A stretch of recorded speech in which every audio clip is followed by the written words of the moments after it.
ao nosso Senhor, amém? Que bom que você resolveu de fato, entregar o seu coração e sua vida a Deus e estar aqui neste momento, amém?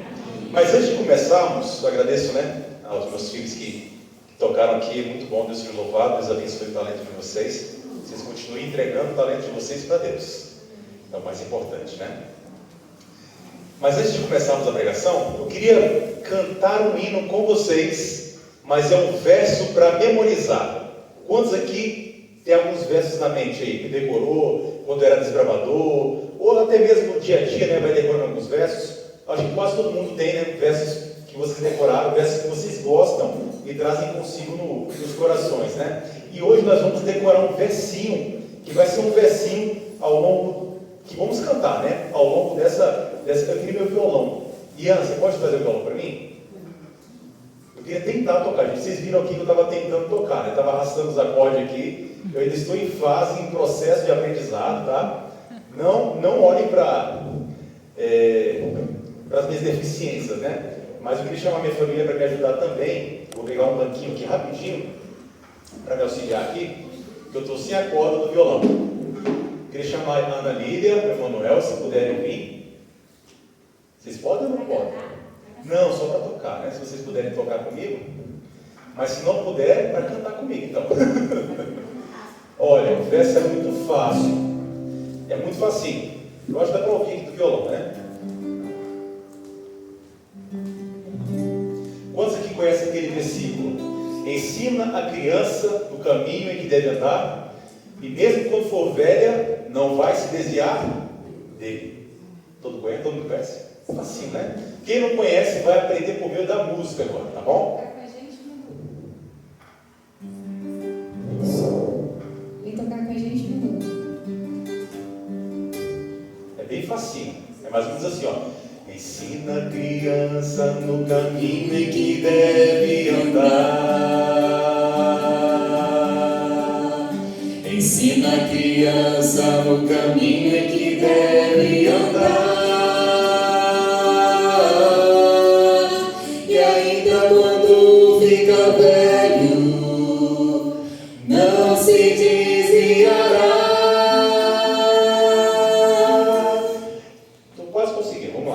Dessa vez vai dar certo. E vamos esperar o Manu para ficar melhor. Vamos lá. Vem, Manu. Pegar a música é bem facinho, Ensina a criança no caminho em que deve andar. Ensina a criança no caminho em que deve andar. E ainda quando ficar velho, não se desviará. Só isso, coisa básica. Pode ficar aqui. Vamos lá. Já parei. Você consegue? Vamos lá.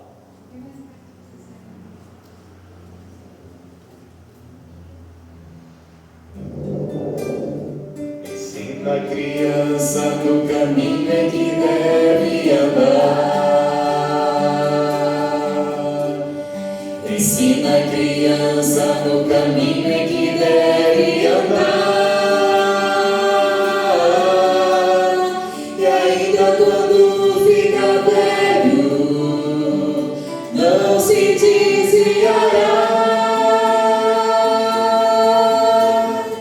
Ensina a criança no caminho em que deve andar.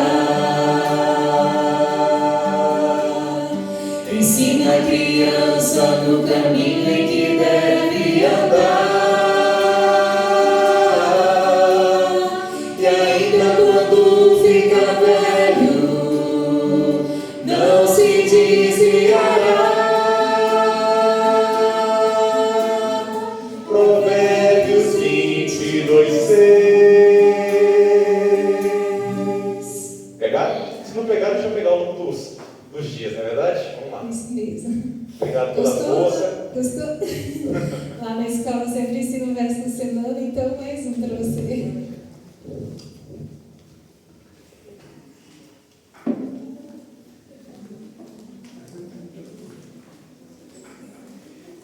O nosso Deus tem interesse muito grande de preparar um povo para o dia da sua volta. Deus quer um povo fiel, um povo remanescente que esteja disposto a viver uma vida abnegada, a viver uma vida vida de renúncia, a viver uma vida de fato cristã.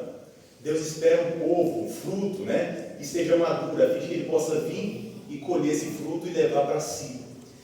Então, nosso Deus, ele espera famílias que sejam fortes, famílias que sejam unidas, famílias dispostas a renunciar tudo que há no mundo e abraçar o quê? A causa de Deus. Nós, ao longo dessa fim de semana com Deus, nós estaremos trilhando um caminho bem interessante. Nós passaremos pela comunhão, pela vida dos filhos. O que Deus deseja na educação, na verdadeira educação? Como é que Deus deseja que seja essa verdadeira educação? Amanhã nós iremos trilhar o caminho, na verdade, a vereda do marido e da mulher, né, da vida matrimonial, dos cônjuges. Iremos trilhar também, por último, algo falando sobre a nossa renúncia pessoal. Então eu gostaria de iniciar o estudo de hoje. Será que faltou algo? Será que existe algo na nossa educação? Será que existe algo na forma como estamos educando os nossos filhos que ainda falta, que ainda há uma lacuna que esteja aberta, que precisa ser preenchida? Será que você olha para trás e vê a educação dos seus filhos e fala: meu Deus, eu acho que eu fracassei, eu acho que faltou algo, eu acho que teve uma lição que eu não ensinei? Será que você pensa assim hoje? Ou será que você ainda não tem família, mas pensa: eu quero fazer isso com a minha família, com os meus filhos, quero educá-los no caminho de Deus? Ou será que você não pensa muito sobre esses assuntos ainda? Mas é da máxima importância que nós, de fato, pensemos no futuro dos nossos filhos, ou naqueles que vão constituir família também. Pensem nos filhos que vocês terão, e como vocês querem dedicá-los a Deus. Hoje nós iremos tratar de um assunto que ele é da máxima importância. Fala sobre um paradoxo, algo contrário, algo que era para ter sido de um jeito, mas é feito de outra forma diferente. Então, deixa eu ver, voltou de novo. Não, que para mim o retorno para mim está diferente, mas tá bom, não tem problema não. Eu olho aqui. Então nós vivemos hoje uma crise familiar. E nós sabemos que a crise familiar ocorre não só porque marido e mulher decidem coisas diferentes, pensam de forma diferente. Isso também é uma das causas da maneira como nós temos visto o mundo se comportar. Mas nós sabemos que um homem para se tornar um homem, ou uma mulher para se tornar mulher, eles nascem bebês, não é verdade? Nascem bebês, se desenvolvem, crescem e se tornam homens e mulheres. Mas no meio desse processo, desse desenvolvimento, às vezes acontecem muitas lacunas, muitos espaços que não foram realmente considerados com a máxima importância. Então, quando nós olhamos para esse paradoxo, nós nos deparamos com esse texto de 2 Timóteo 3, de 1 a 5. E o que diz esse texto? Vamos ler todos? Eu peço a vocês que abram a Bíblia de vocês em 2 Timóteo. O microfone está bom para vocês? O áudio? Está sendo legal aí? Está ok? 2 Timóteo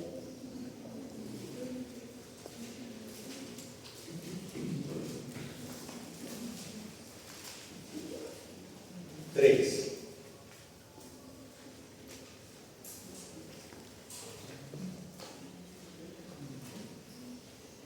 Os versos de 1 a 5. Antes de lermos, eu gostaria de fazer mais uma oração com vocês. Oremos. Santo, eterno Deus, amado Pai, grato te somos, Senhor, pela vida, pelo teu amor por nós, pelo teu carinho. Ó meu Deus, estamos aqui para receber a tua mensagem, para entendermos, meu Deus, o que o Senhor deseja para nós que somos o teu povo. Por favor, meu Pai, não merecemos nada que venha de ti. Queremos, meu Deus, nos entregarmos, na verdade, e pedir que o Senhor refaça o nosso coração, refaça a nossa vida, Deus. Se queremos ler a tua palavra nesse momento, não merecemos nem olhar para ela, porque o Senhor dedicou com tanto carinho, muitas vezes, meu Deus, nós não queremos ler, não queremos aprender. Mas nós estamos aqui, meu Deus, para refazer tudo de novo. Nos ensine neste momento, eu te peço em nome de Jesus, amém. Na minha versão diz assim, saiba disto, Nos últimos dias sobrevirão tempos terríveis. Os homens serão o quê? Egoístas, avarentos, presunçosos, arrogantes, blasfemos, desobedientes aos pais, ingratos, ímpios, sem amor pela família, irreconciliáveis, caluniadores, sem domínio próprio, cruéis, inimigos do bem, traidores, precipitados, soberbos, mais amantes dos prazeres do que amigos de Deus, tendo aparência de piedade, mas negando o seu poder. Afaste-se também destes. Que texto forte. Que texto que nos faz pensar e refletir. Quantos adjetivos ruins para as pessoas que vão viver nos últimos tempos. Infelizmente, isso se torna muito mais triste quando nós vemos que, por vezes, nós nos encaixamos nesses adjetivos. Isso é triste. Por vezes, nós esquecemos os frutos do Espírito e tomamos para nós mesmos os frutos da carne. Isso é muito ruim. Isso é totalmente prejudicial para o nosso relacionamento com os outros, os que estão dentro da nossa família, os que estão fora, e principalmente esse relacionamento vertical com o nosso Senhor. Conta-se a história muito famosa de um homem chamado Jeff Durham. Jeffrey Durham, ele foi um serial killer que praticou seus crimes entre 1978 até 1991. Ele matou mais de 17 pessoas. Ele matava suas vítimas. Ele esquartejava e guardava partes do corpo em sua casa. E por um longo tempo, ele ficou sem ser descoberto. Até que uma das suas vítimas conseguiu escapar algemada, estava a ponto de ser morta por ele. Conseguiu escapar. E essa vítima chegou até a polícia e contou tudo o que aconteceu. E a polícia conseguiu localizar Jeffrey Durham, prendeu, e ele foi acusado por mais de 15 homicídios qualificados. E ganhou ali, teve a sentença da pena perpétua na cadeia, de Milwaukee. Eu nem falei, mas ele era chamado de, eu esqueci o nome, fugiu a mente, o canibal de Milwaukee. Esse era o apelido de Jeff Durham. Aí você pensa, que homem mau, que homem terrível, praticou vários crimes e está pagando pelo que merece, pelo que fez. De fato, a justiça foi feita depois de longo tempo, de muitos assassinatos. Aquele homem pagou a pena, e foi a pena de uma prisão perpétua. Mas antes de nós pensarmos socialmente, ou até mesmo de forma pedagógica, vamos imaginar o seguinte: como foi a família de Jeffrey Durham? Como foi a educação desse homem? O que aconteceu na vida dele para que ele se tornasse uma pessoa tão má, tão sangue frio, tão sem piedade? Quando nós analisamos psicologicamente e socialmente a vida dele na sua casa, nós observamos o seguinte: que a sua casa era um lar fragilizado. Ele era um homem, um menino, uma criança que não era percebido pelos pais. Ele era um homem que, infelizmente, estava sempre isolado, sempre sozinho. Sua mãe se enchia de remédios todos os dias. Todos os dias sua mãe estava dopada e não dava atenção a ele. Seu pai, não tão diferente, estava sempre ausente de sua vida. Então foi uma criança que começou a ter hábitos estranhos. Ele gostava de matar animais e dessecar esses animais, sem nenhuma supervisão. E os pais não perceberam o seu comportamento desde o início, desde quando começaram as coisas, desde quando as coisas começaram. Então a gente percebe Jeffrey Durham começando a sair do limite da normalidade de um homem médio comum e começando a praticar coisas que pessoas comuns não praticavam. E isso não foi notado pelos seus pais. Isso fez com que Jeffrey Durham desenvolvesse esses hábitos, até que ele viu que não era suficiente matar apenas animais, mas sim ele precisava matar pessoas. Falhas na educação de uma pessoa que de repente, por querer descobrir a natureza, por querer verificar o que estava dentro dos animais, poderia ter se tornado um grande doutor, é verdade? Poderia ter se tornado uma pessoa nobre, Veterinário, um veterinário de repente, mas não. Os seus impulsos, a sua motivação não foi canalizada para o lugar certo. Infelizmente aconteceu isso com Jeff Dorn. Mas nós temos exemplos, que são exemplos também bíblicos, que falam de pessoas que fracassaram na educação dos seus filhos. Nós temos o exemplo de Eli, um sucesso na vida pública, né? O juiz de Israel, um sacerdote renomado, né? Até capaz de corrigir mulheres que choravam diante do templo, clamando a Deus, pensando que as mulheres estavam bêbadas. Todo mundo conhece o caso de Ana. Ele chegou junto de Ana ali, conversando com ela, falou: mas mulher, isso é hora de você estar bêbada? E ele, com toda aquela pompa de sacerdote, corrigindo aquela mulher, né? Pensando que estava fazendo algo bom para ela, e na verdade não estava. Ele não conhecia a situação daquela mulher. Mas enfim, eu não quero tocar sobre esse assunto, mas quero falar exatamente da vida desse homem, da vida de Eli. E nós vamos ler um pouquinho na nossa vida novamente. Vamos para o texto bíblico, que fica lá em 1 Samuel 2, de 12 a 17. Vamos conhecer um pouquinho, para aqueles que não conhecem a vida de Eli, vamos saber o que aconteceu, vamos puxar o currículo desse homem e de seus filhos. 1 Samuel 2, verso 12 a 17. Amém? Amém. Com misericórdia. Amém? Vamos lá então. Olha só, no verso 12 da minha versão diz assim, ó: os filhos de Eli eram ímpios, não se importavam com o Senhor, não cumpriam os deveres de sacerdotes para com o povo. Sempre que alguém oferecia um sacrifício, o auxiliar do sacerdote vinha com um garfo de 3 dentes, e enquanto a carne estava cozinhando, ele enfiava o garfo na panela, ou travessa, ou caldeirão, ou caçarola, e o sacerdote pegava para si tudo o que vinha no garfo. Assim faziam com todos os israelitas que iam a Siló.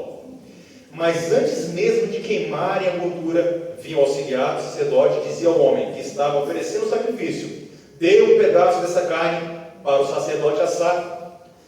Ele não aceitará de você carne cozida, somente crua. Se o homem lhe dissesse: deixe primeiro a gordura se queimar e então pegue o que quiser, o auxiliar respondia: não, entregue a carne agora, senão eu a tomarei à força.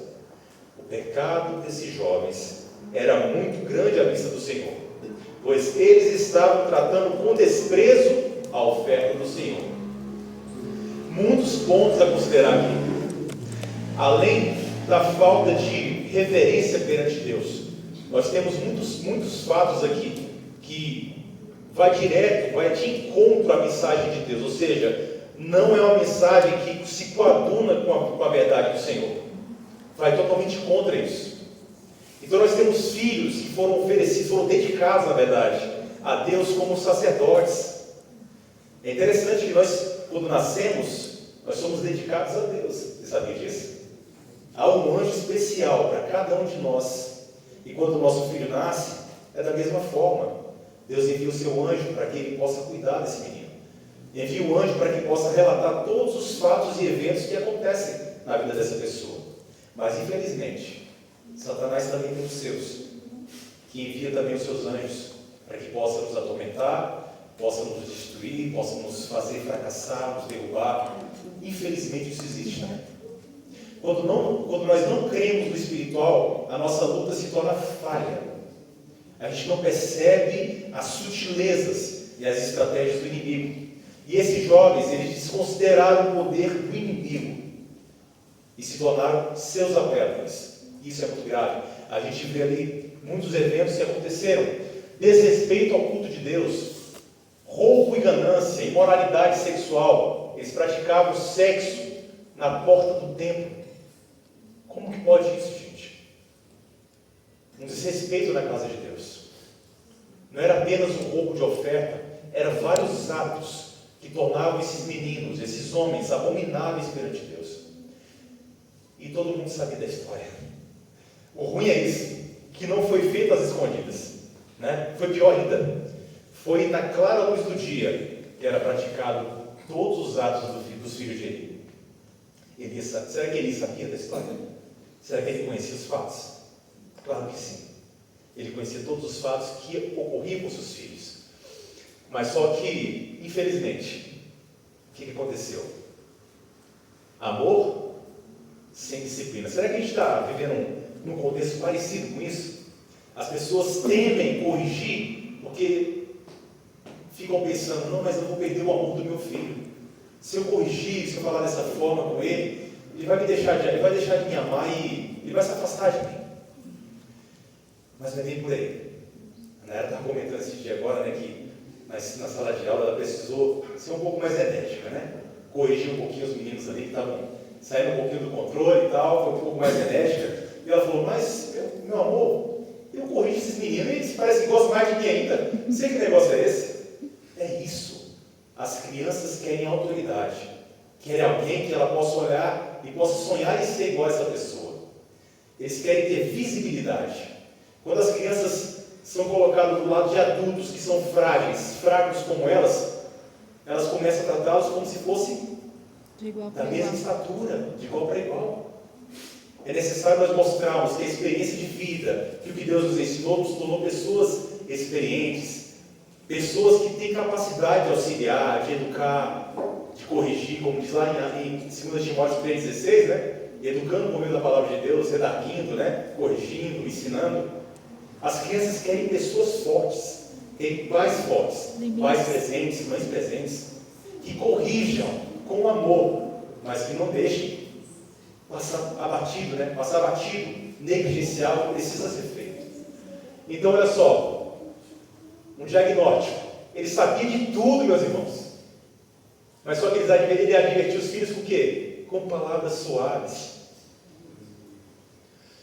Se você está vendo o seu filho caminhando aqui, é tão lindo, né, quando os filhos começam a caminhar.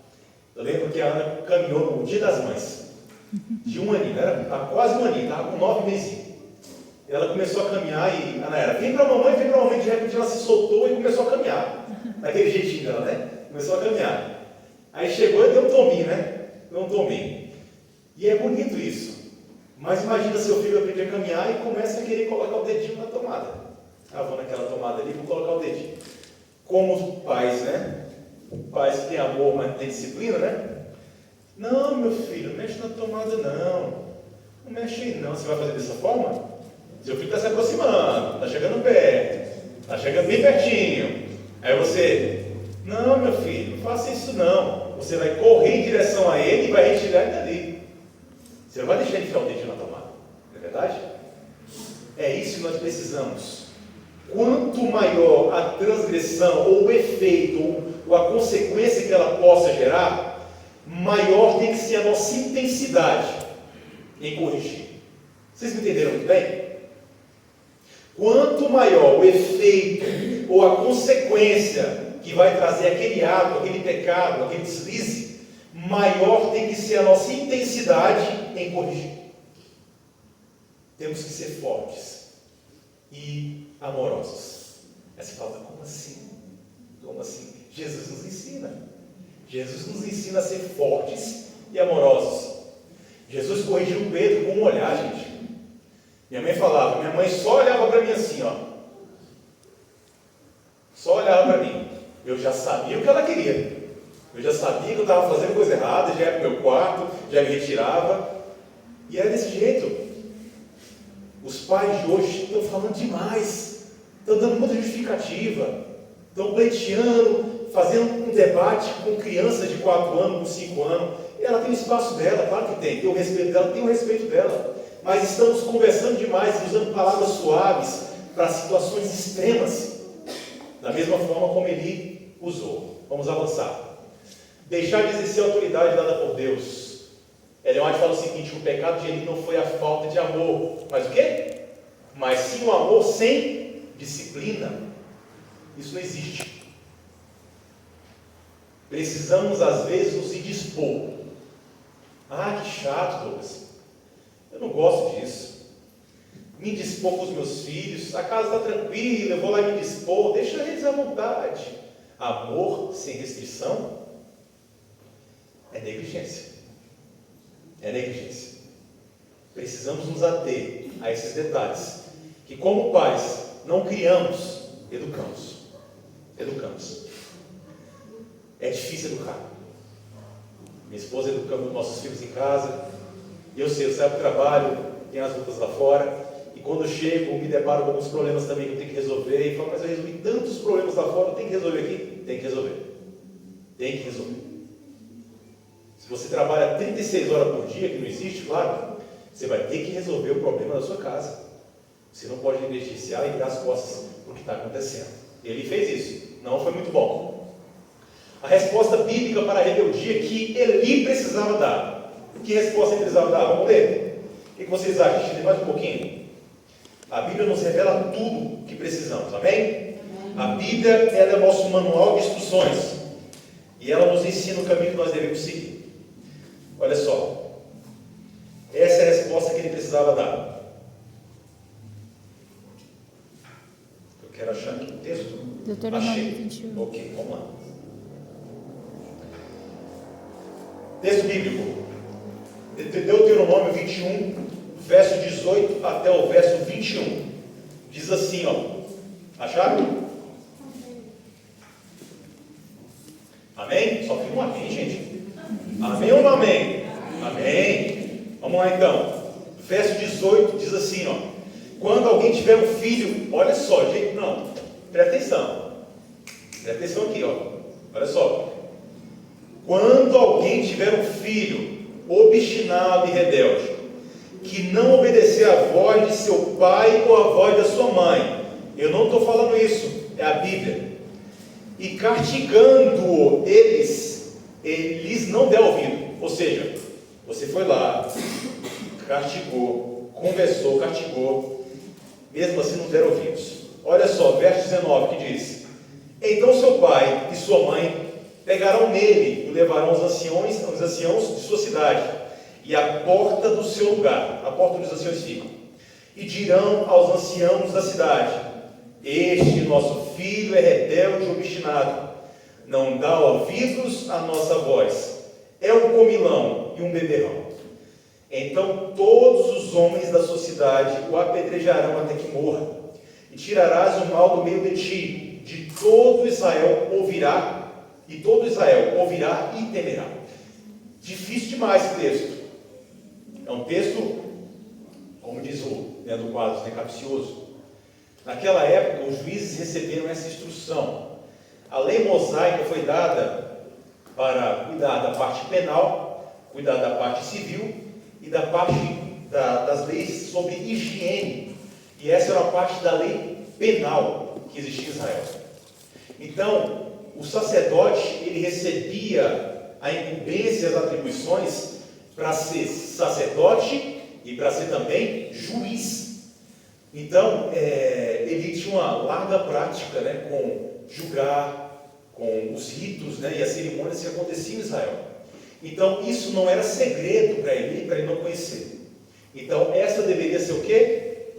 A correção que ele deveria ter dado. Uma correção mais firme primeiro, uma conversa mais forte, depois, se preciso, uma correção mesmo com a vara, com seus filhos quando eram menores, claro, E agora, como eles não ouviram os conselhos do pai, eles deveriam o quê? Passar por essa pena, que era a pena de morte. Infelizmente era assim. Mas ele não tomou nenhum dos passos, ele não caminhou nenhum desses passos. Infelizmente, o princípio moral e atemporal, ou seja, a rebeldia dentro de casa não pode ser tolerada ou ignorada. Se não for tratada no lar, ela corromperá toda a sociedade a longo prazo. Gente, é uma célula. E a gente sabe que uma célula deteriorada, uma célula disforme, ela causa o que no nosso corpo? Câncer. Câncer. Não é verdade? Toda célula deformada que não morre, que não passa ali pelo processo de autofagia, o que acontece com ela? Ela se torna câncer. A mesma coisa, a comparação que é feita aqui, é a mesma coisa que acontece com uma sociedade. A casa é um organismo, e o filho, os membros de uma casa, são as células. E nós precisamos cuidar dessas células. Precisamos orientá-las, precisamos nutri-las com o que é bom. Ele não fez isso, infelizmente. Será que a crise atual é parecida com a crise da casa de Eli? Será que está muito semelhante ao que está acontecendo hoje? Amor sem restrição? Pessoas que estão querendo criar seus filhos dando o ponto de vista deles. Não, vamos respeitar o ponto de vista, claro que sim. Não, mas o ponto de vista da criança se torna a regra da casa. Isso aconteceu com a vida de Eli e seus filhos. O ponto de vista dos filhos se tornou a regra da casa. E o juiz que era para mandar estava sendo o quê? Mandado. Infelizmente. Querem agradar os filhos a todo custo e temem o quê? Frustrá-los.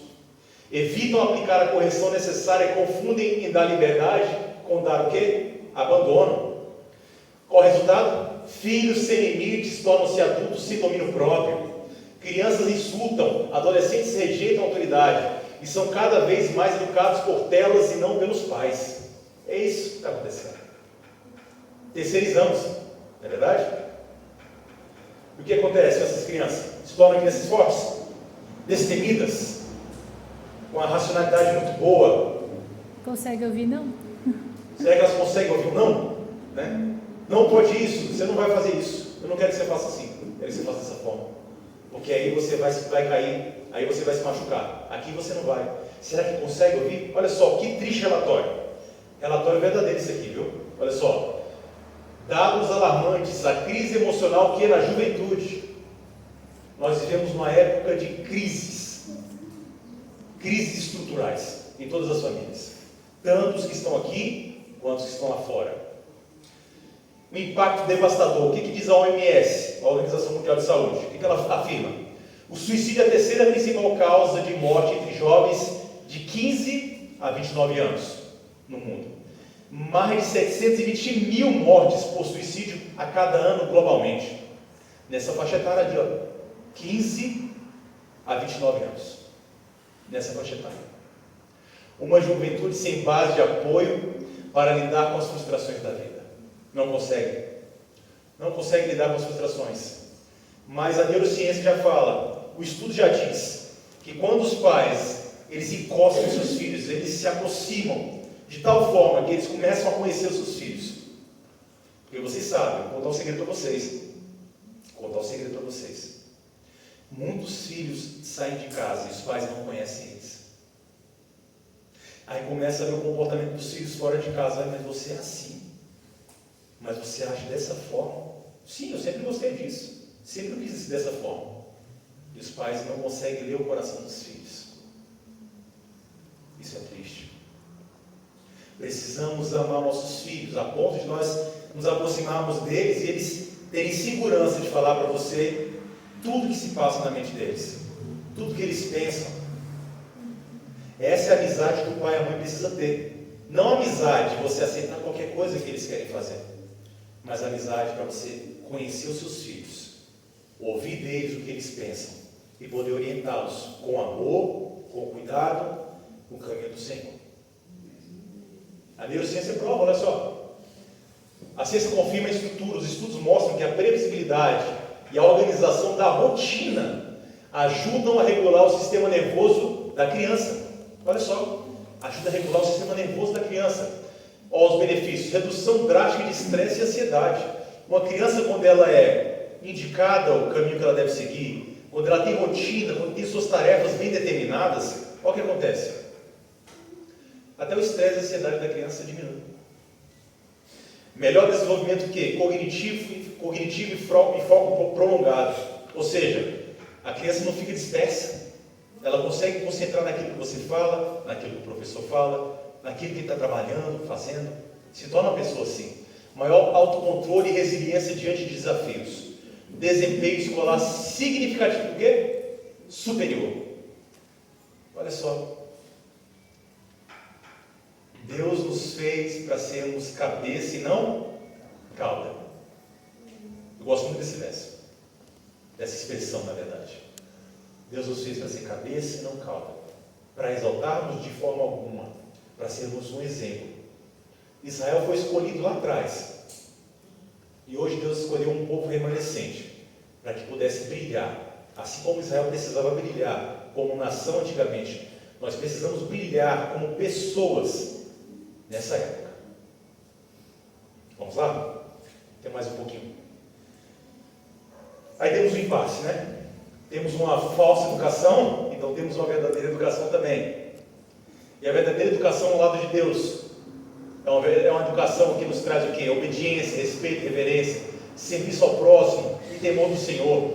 Mas o caminho secular, o caminho da obediência que o mundo fala que é a obediência verdadeira ou educação verdadeira, diz assim, que o caminho secular é independência sem responsabilidade, direitos sem deveres, liberdade sem domínio próprio, libertinagem. Precisamos nos ater a esses pontos, que são pontos que precisamos considerar bem, pois temos uma família, aqueles que não têm ainda, de repente vão compor no futuro. E se você coloca Deus em primeiro lugar e segue as orientações do Senhor, o seu filho vai ser um filho que vai te dar orgulho, vai te trazer felicidade, vai te amparar no momento que você estiver idoso, vai te ajudar em outros momentos também da sua vida.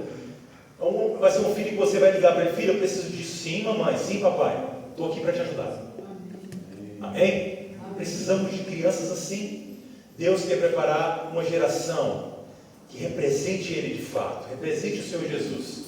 Assim como José representou o Senhor Jesus Cristo no Egito, assim como Daniel representou Deus lá na Babilônia, na Caldeia, ele precisa de jovens que sejam educados dessa forma, porque virá um tempo muito difícil, meus irmãos. Virá um tempo em que Deus precisa de pessoas que sejam resilientes, pessoas que sejam fiel ao que foi dado, a promessa, a verdade, a doutrina. Precisamos de pessoas assim. E somente por meio de uma educação verdadeira é que nossos filhos poderão alcançar essa realidade sonhada por Deus. Amém? Já estamos terminando. O perigo do amor sem controle, sem correção. Mentira moderna. Qual é a mentira moderna? Corrigir traumatiza a criança. Não corrija a criança, ela vai ficar com traumas da infância. Meus irmãos, eu fui bem corrigido pela minha mãe. Eu não fiquei com trauma dela. Não tenho trauma nenhum dela dentro do meu pai. Quem viveu na época dos anos 90 para trás, né, sabe muito bem. Antigamente a correção era firme. Fez errado, disciplina. Fez por fazendo isso não. É bem por aí não. Conversa. Puxou dele. Eu vi muita cena, né? Eu puxou de orelha. Claro que não precisa em certas situações puxar a orelha, mas tem que chegar junto e conversar. Não podemos deixar a criança, né, sem corrigir, porque vai pensar que vai traumatizar a criança. Não é por aí. Estou falando de correção, tá? Não estou falando de agressão, é diferente. É correção. É algo bem diferente. O princípio bíblico: o que retém a vara aborrece o seu filho, mas o que o ama cedo disciplina. Provérbios 13, verso 24. Então a correção bíblica não é violência, é orientação e firmeza moral, amor com limites bem definidos, formação estrutural de caráter. Pais que nunca corrigem produzem adultos incapazes de lidar com autoridades e frustrações.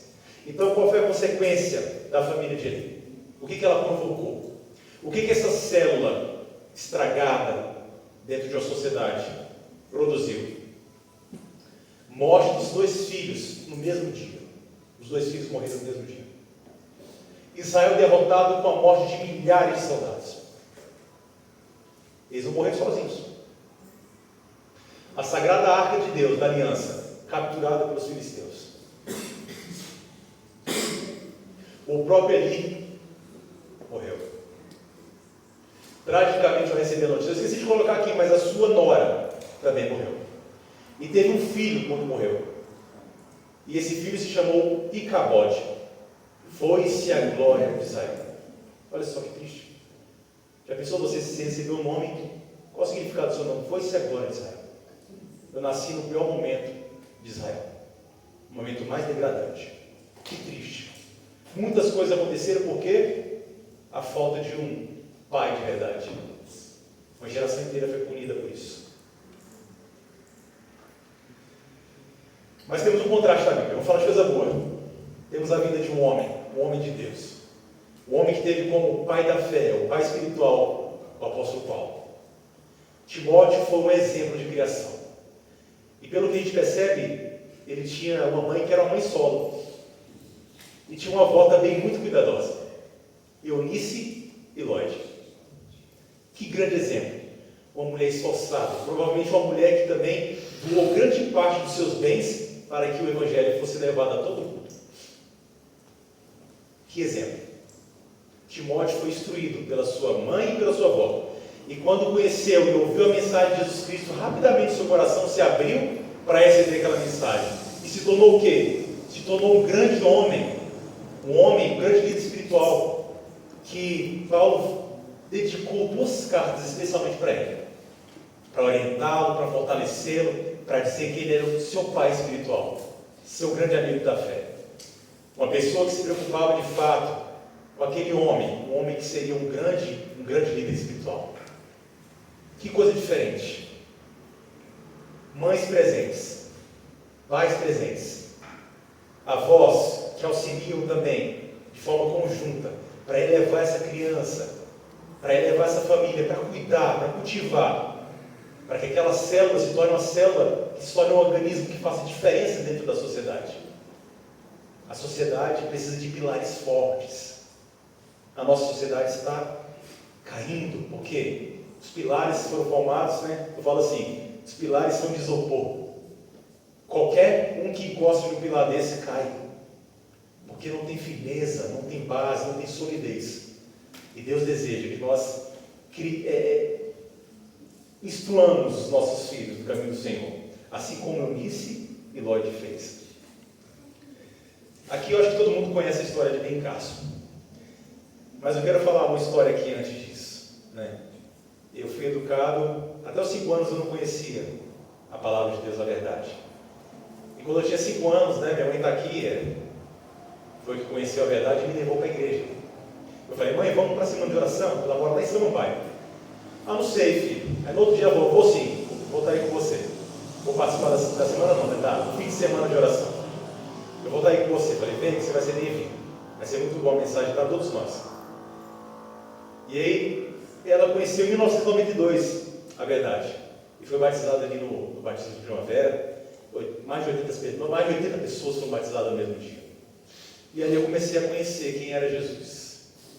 Mas chega um momento de todo mundo que a gente precisa decidir por nós mesmos. A gente nunca vai ser puxado por alguém para entrar no céu.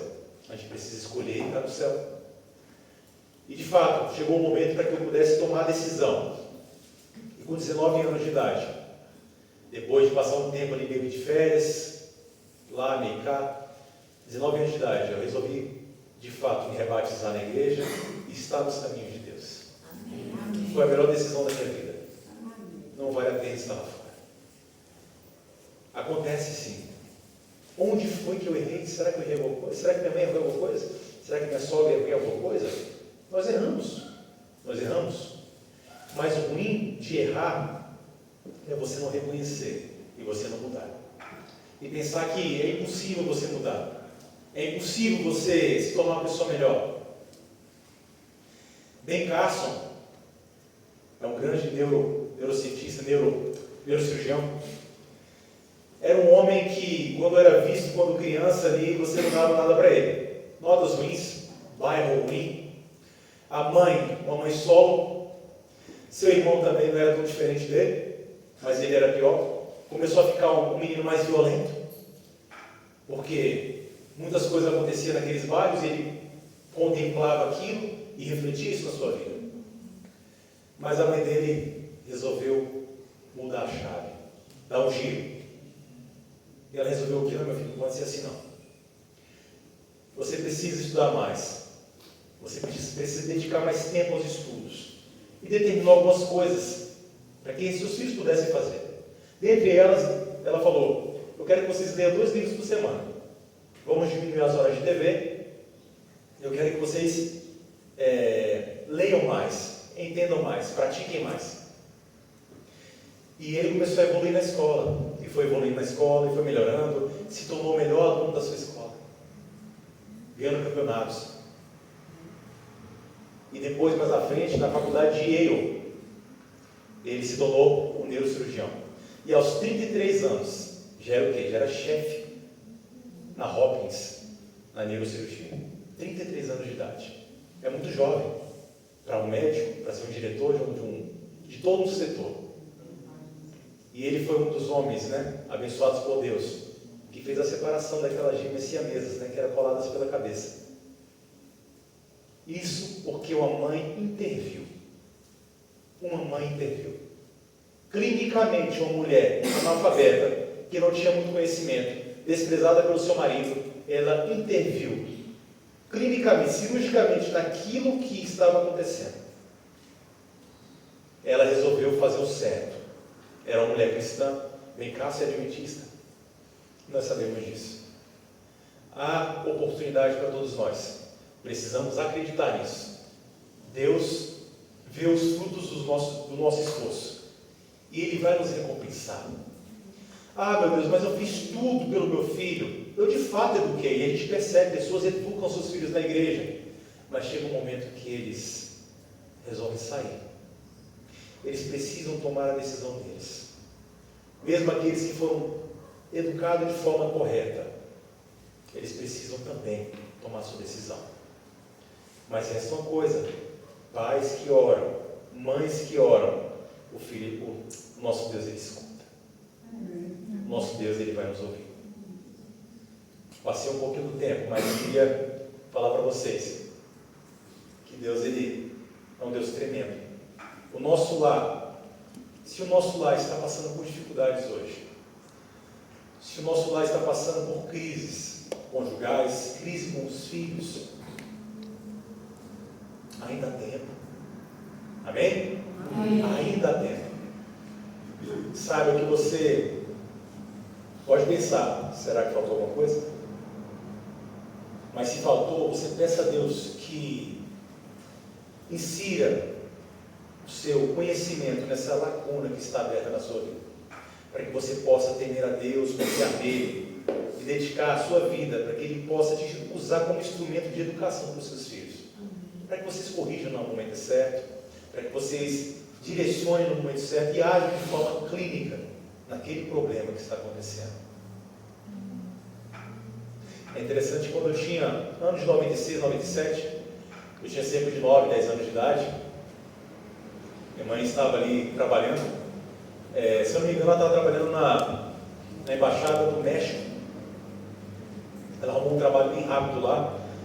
Ela preparou para mim assim, para a gente, né? Eu e meu irmão, meu pai estava trabalhando também. Ela fez um mingau de maisena. Quantos aqui já comeram mingau de maisena?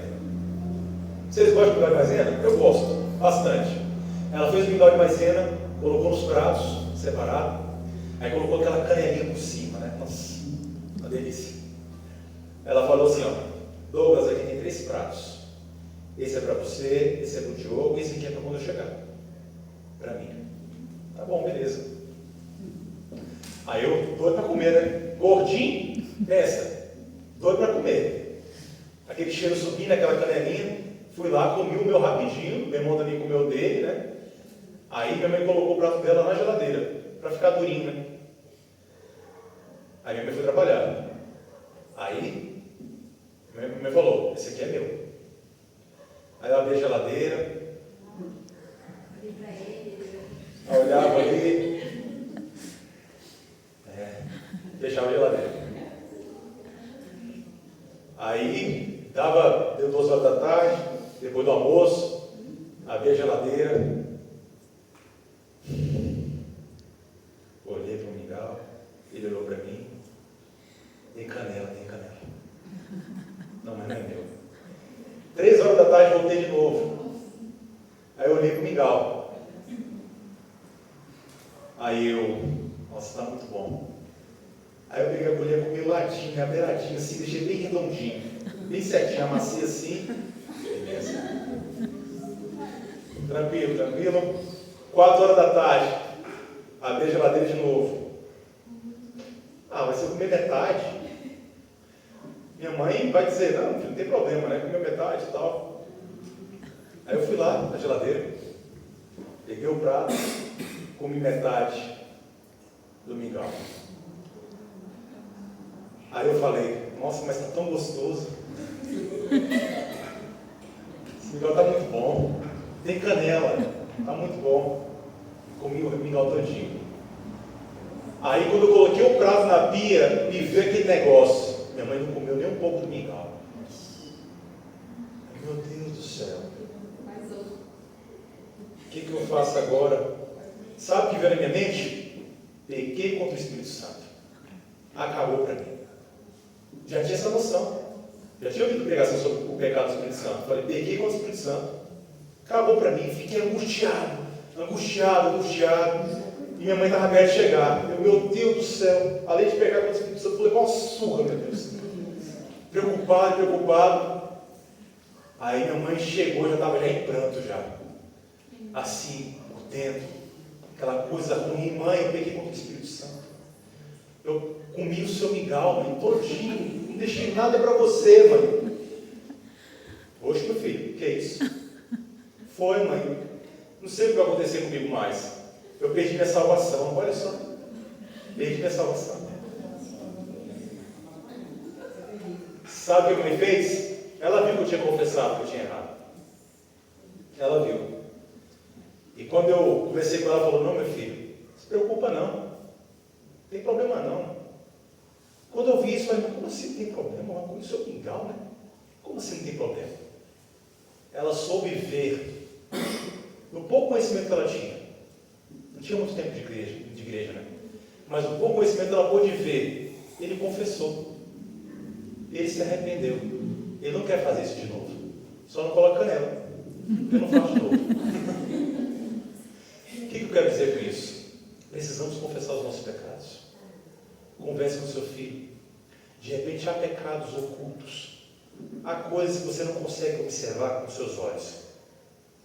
Mas se você pedir com fé ao Senhor Jesus, Ele pode te revelar. Situações em que seu filho pode estar se enfiando, que pode levar ele para outro caminho. Você precisa conhecer seu filho de perto. Esse é o momento. A Dona vai cantar uma música. Nós iremos encerrar. Mas pense nisso. Pense no quanto você precisa ter o seu filho próximo de você. Ore a Deus para que Ele revele para você o que está acontecendo com o seu filho ou com sua filha. Para que você possa agir de forma cirúrgica naquele ponto que ele precisa para se reconciliar com Deus.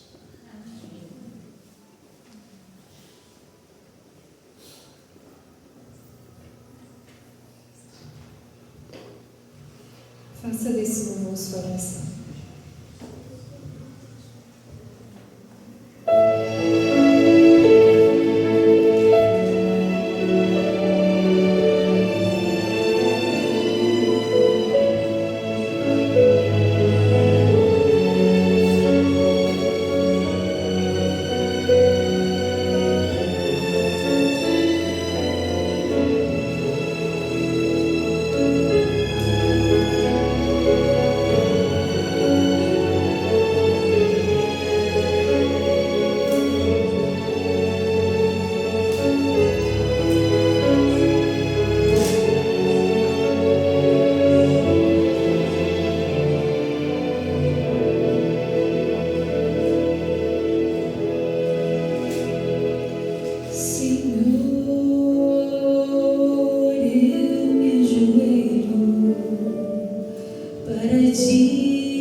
chama: vinde a mim os que estáis cansados e sobrecarregados, e eu vos aliviarei.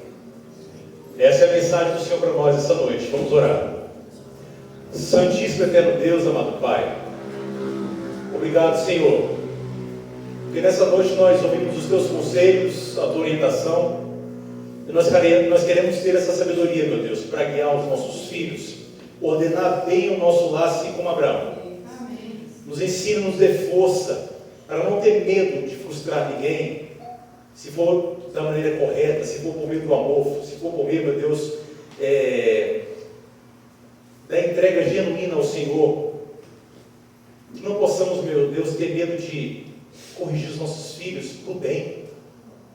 Nos ensina, meu Deus, também a ter equidade, a ser justos, meu Deus, nas nossas correções, não por qualquer coisa, mas sim, meu Deus, por atos que podem prejudicar tanto os nossos filhos, quanto a sociedade também.